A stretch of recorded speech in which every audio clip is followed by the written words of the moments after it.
सभी को एक बार फिर से नमस्कार मेरे YouTube चैनल में। आज हम हिंदी व्याकरण में भाषा और लिपि पढ़ेंगे। भाषा क्या होती है, लिपि क्या होती है, इसके बारे में जानेंगे। तो सबसे पहले भाषा की परिभाषा। भाषा होती क्या है?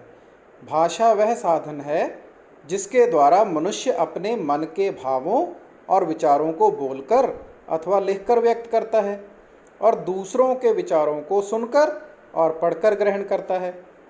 तो आप सभी भी जब अपनी बात कहना चाहते हैं तो या बोलकर कहते हैं या लिखकर कहते हैं, तो यही भाषा होती है। एक बार और देखें क्या होती है भाषा। अब देखिए इसमें दो इमोजी दिखाए हुए हैं। भाषा एक माध्यम है जिसके द्वारा लोग आपस में विचार विनिमय करते हैं, आपस में कोई बातचीत करते हैं। जब घर में आप कोई भी बातचीत करते हैं तो या बोलकर बात करते हैं या लिखकर बात करते हैं। तो इस तरह भाषा के कितने रूप हुए? दो। एक भाषा का मौखिक रूप जो हम बोलकर करते हैं और एक भाषा का लिखित रूप जो हम लिखकर करते हैं। ठीक है, तो इस तरह कितने रूप हो गए? दो रूप हो गए, मौखिक और लिखित। बोलकर जब हम बोलते हैं तो मौखिक होती है, लिखकर जब कहते हैं तो लिखित होती है। अब मौखिक भाषा की परिभाषा देखिए। व्यक्ति अपने विचारों या मन के भावों को जब बोलकर व्यक्त करता है तो उसके द्वारा बोली जाने वाली भाषा मौखिक भाषा कहलाती है। ठीक है।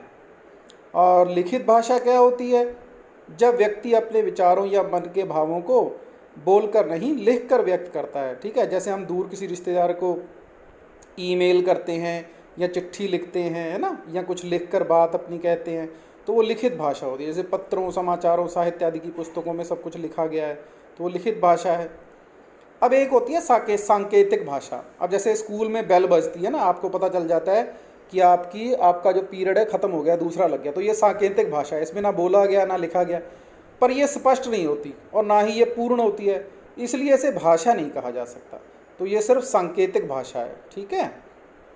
आगे देखिए मातृभाषा। अब मातृभाषा क्या होगी? जिसे माँ बोली कहते हैं। हम जिस स्थान पर जन्म लेते हैं, जिस परिवेश में पलते बढ़ते हैं, उस स्थान और परिवेश में प्रयोग की जा रही भाषा को मातृभाषा कहते हैं। जैसे हमारी मातृभाषा क्या है? पंजाबी। उत्तर प्रदेश में रहने वालों की हिंदी। अब राष्ट्रभाषा क्या है? जैसे हमारे देश की राष्ट्रभाषा क्या है भाई? हिंदी है। क्यों है हिंदी?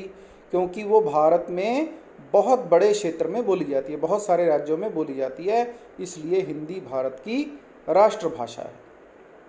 एक होती है राजभाषा। राजभाषा मतलब राज्य की भाषा, जिस भाषा में राज्य का कामकाज चलता है। जैसे हमारे पंजाब में हमारी राजभाषा क्या है? पंजाबी है। तो यहाँ पर जो सरकारी दफ्तरों में काम काज होता है वो सब पंजाबी भाषा में होता है। आप फार्म भरते हैं पंजाबी में भरते हैं। बोली क्या होती है?